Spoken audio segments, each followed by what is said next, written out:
You probably don't realize how much you're buying that you really don't need. In fact, did you know the average American household spends over $18,000 a year on non-essential goods? That's a huge chunk of money going towards stuff we often don't even use. It's easy to get caught up in the latest trends or the idea that this deal is too good to pass up, but if you stop and think about it, how much of that stuff is actually making you happier? In this video, I'm going to show you 6 more things I stopped buying after becoming a minimalist. Trust me, these simple changes have saved me tons of money and helped me live with less clutter. From cutting out unnecessary subscriptions to avoiding impulse buys, these strategies are all about making smarter choices and focusing on what truly adds value to your life. Ready to declutter your life and start saving? Let's dive in. Chapter 1. Excess packaging. The silent waste. When you think about waste, what comes to mind? For most of us, it's plastic bottles, food wrappers, or cardboard boxes. But what if I told you that the real culprit could be the excessive packaging around products we buy every day?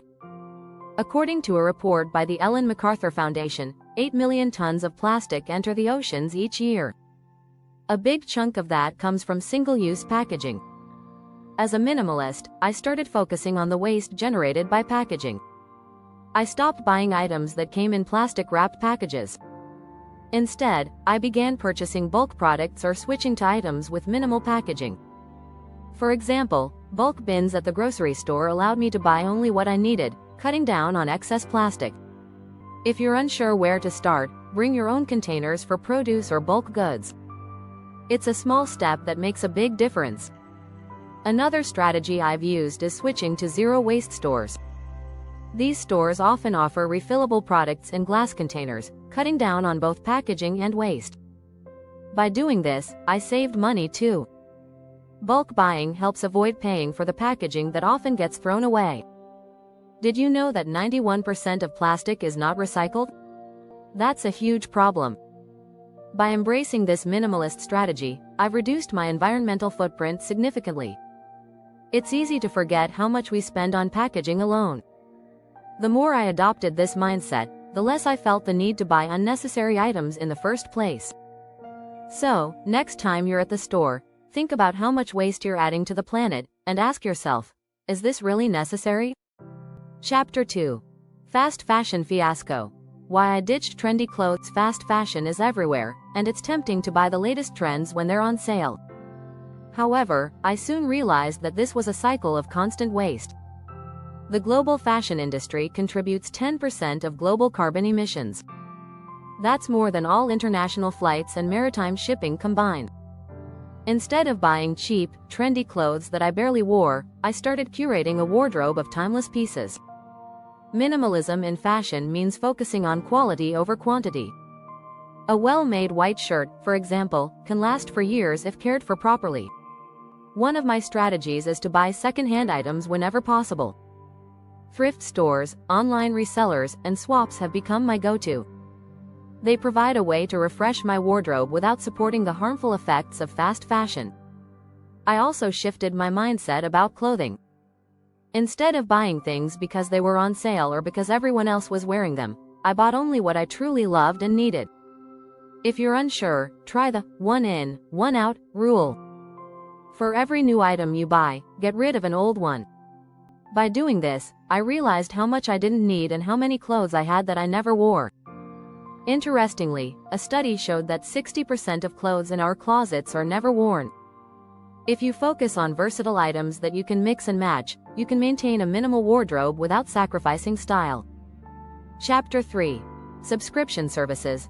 The hidden trap. Subscription services are marketed as convenient, but they often create hidden clutter, both physical and mental.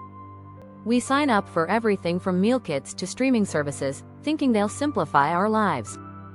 However, I began to realize that I wasn't using many of them as much as I thought. A 2019 survey found that 80% of Americans forget about at least one subscription service they pay for each month. For me, that was Netflix. I'd forget to cancel or skip a month and found myself paying for things I didn't need. I decided to cut most subscriptions and only keep the ones I truly used regularly. Instead of paying for subscriptions, I began using free alternatives. For movies, I turned to platforms like YouTube, or I borrowed DVDs from my local library.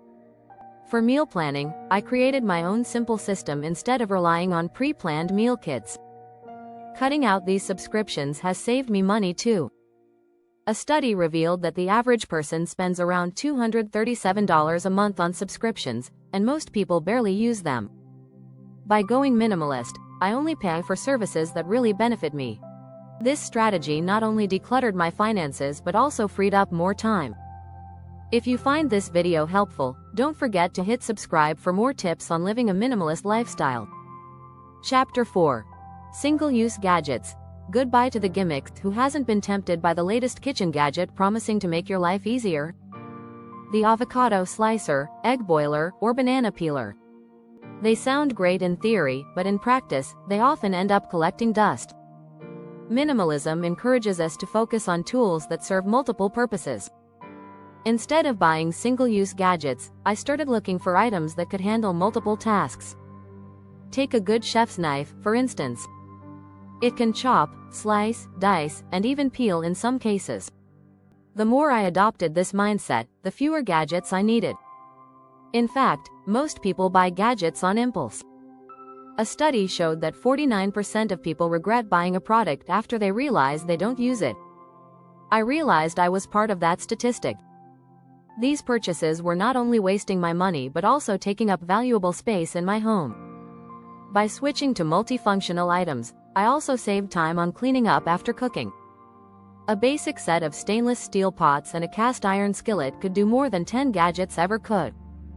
Over time, I've learned to value quality over quantity, and I'm so much happier with fewer but more versatile tools. Chapter 5. Decor overload. Less is more. When I first started minimalism, I found it hard to let go of decorative items that didn't serve a purpose. You know, the candles, knick-knacks, and vases that seemed harmless but added to the clutter. I soon realized that keeping these items only filled up space and didn't contribute to a calm, intentional home. Minimalism is about removing distractions and keeping only what is useful or meaningful. I began slowly replacing decor with functional pieces. A cozy throw blanket or a stylish lamp that lit up my living room became the focal points, rather than piles of useless trinkets. I also started thinking about the emotional value of my possessions. Each item in my home now serves a dual purpose. It's either functional or emotionally significant. For example, instead of buying art for the sake of decoration, I started framing photos of my travels. These not only add beauty to the space but also remind me of happy memories. Interestingly, a study by UCLA showed that cluttered spaces can cause anxiety and affect our ability to focus. By reducing excess decor, I created a more peaceful and relaxing home environment. Chapter 6. Toxic sales syndrome. No more impulse purchases. Sales can feel like a free pass to buy things we don't need. The discounts, the limited time offers, they make us think we're saving money. But here's the truth. That 50% off deal is often a trap. Research shows that 66% of people buy things they didn't plan on because they were on sale. I've been there. How many times have I walked out of a store with an extra pair of shoes or another coffee mug I didn't need? As a minimalist, I've learned to walk away from the sales section. If I don't need it, I don't buy it, no matter how great the deal seems. A great strategy I use is to set a shopping list before going anywhere and stick to it.